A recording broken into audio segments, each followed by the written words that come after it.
President, I rise today to express my strong support for the Vow to Hire Heroes Act. Very simply, it is a bill that will help our returning heroes get good jobs as they transition back into civilian life. The bill is supported by Democrats and Republicans alike. I look forward to this passage of this bill tomorrow. Perfect timing as our country prepares to honor the bravery, sacrifice, and commitment of our American veterans. Since I first walked into these chambers nearly 3 years ago, it has been a great privilege to serve on the Committee on Veterans Affairs. I'm also proudly serving on the Armed Services Committee. From these positions, I've worked on behalf of the 74,000 veterans who call Alaska home and the more than 28,000 active duty and reserve component men and women serving our great country. My state of Alaska, for all its unique geography and demographics, have the distinction as a home to the largest proportion of veterans per capita than any other state in our country. Alaska has a proud history of defending our country. This poster shows our troops preparing for battle on Alaska soil during World War II. Though many Americans still are not aware, there was a fierce fighting in the Aleutians as the Japanese launched a diversionary attack in preparation for the Battle of Midway.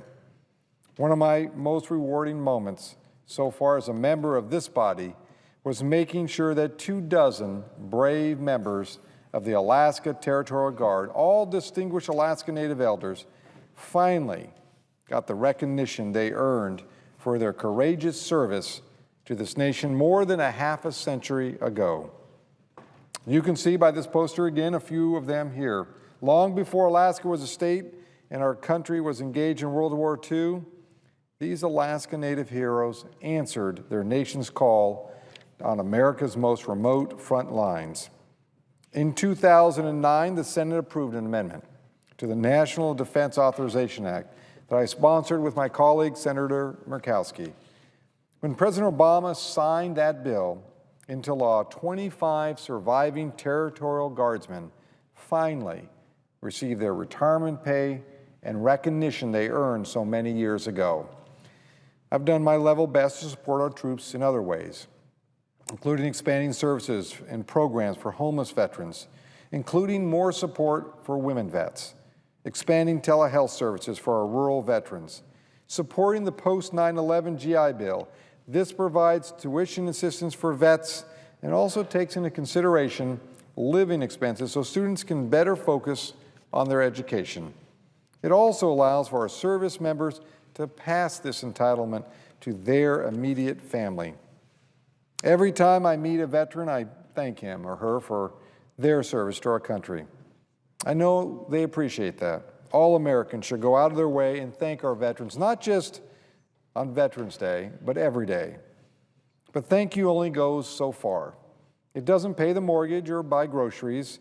What our veterans really need are good jobs. The statistics are shameful. More than 1 in 4 veterans under the age of 24 are without jobs. 250,000 post-9/11 veterans are unemployed. As you can see by this chart, that's a 12% unemployment rate, and it's simply unacceptable. The Vow to Hire Heroes Act will create new direct federal hiring authority, so jobs will be waiting for our veterans the day they leave the military. It will provide tax credits for employers who hire veterans and wounded veterans who have been looking for work. It will improve the transition process as service members leave the battlefield and enter the workforce. This legislation also expands education and training opportunities at community colleges and technical schools for 100,000 unemployed veterans who served before September 11th. It expands additional Montgomery GI benefits for older veterans for up to 1 year. Mr. President, let me take a few moments to talk about an additional challenge faced by veterans in my home state. Many Alaskans or returning warriors come home to the most remote areas of America. Alaska boasts unsurpassed beauty. It can also be a challenging and dangerous place to live. Right now, as I speak on this floor, The northwest coast of Alaska is being struck by winds approaching 100 miles per hour, a storm surge of 8 feet or more, waves up to 30 feet. Coastal erosion and flooding is certainly going to happen. If this were happening today on the East Coast of America, this storm would have some name to it. And we wouldn't be hearing or reading about it, anything else but that storm.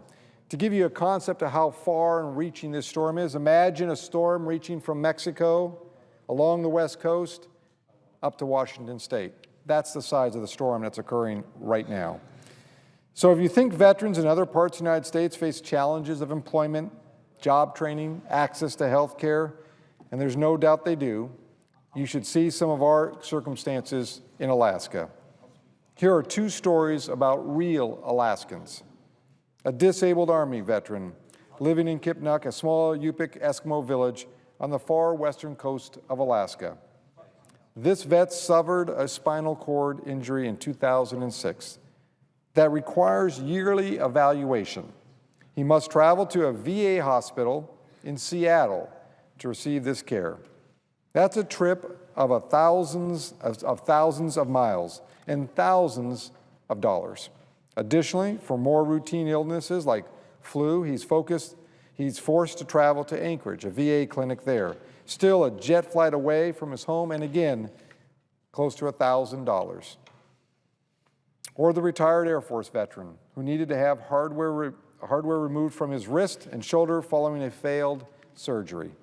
The VA sent him to the hospital in Seattle, despite the fact that several hospitals in Anchorage, closer, less costly to get to, could have performed the procedure. There are many, many stories like this that I hear every single day when I travel the state. It doesn't matter where I go, one veteran or a veteran's family member will tell me a very similar story. It's why we continue to push for a piece of legislation that I've introduced, the Alaska Heroes Card. It is so simple when you look at what we're trying to do. If healthcare services are available closer to home than any Alaskan veteran would, then any Alaskan veteran would simply present the card at the tribal health clinic or the federally qualified health clinic and get the services. It limits their time in the air and traveling away from their families. It lowers the cost to the VA. It gives services where they need them and can get them. It's truly a win-win. More important, it allows, as I said, veterans to be with their families. Anytime, and I know, Mr. President, you've been an incredible advocate on healthcare issues, and when you're trying to do healthcare rehabilitation and services, taking someone from a rural community and then moving them into a large urban community 1,000 miles away and away from your family, the odds are the rehabilitation will go slower or the service will not be as effective. So we have to do what we can to ensure that these veterans have the service closer to their home at a lower cost, but also to their families. So, President, as we approach Veterans Day, I'd like to take the moment to recognize the Arctic warriors serving our country. The members of the 4th Stryker Brigade Combat Team from Fort Wainwright, Alaska, have been serving with distinction in Afghanistan since May of this year.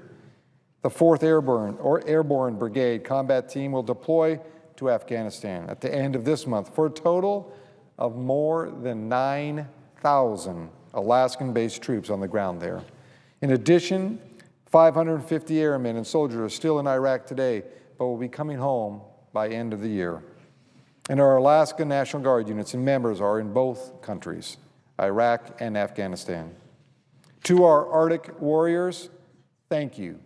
Thank you for your service and sacrifice to our country. And thank you to the families that are supporting our Arctic warriors as they serve this great country. So to honor them and all the brave men and women who have served and are currently serving, let's come together on the floor of this chamber. Let's put our differences aside. Let's pass the Vow to Hire Our Heroes Act and help put Americans' veterans back to work. Thank you, Mr. President. I yield the floor.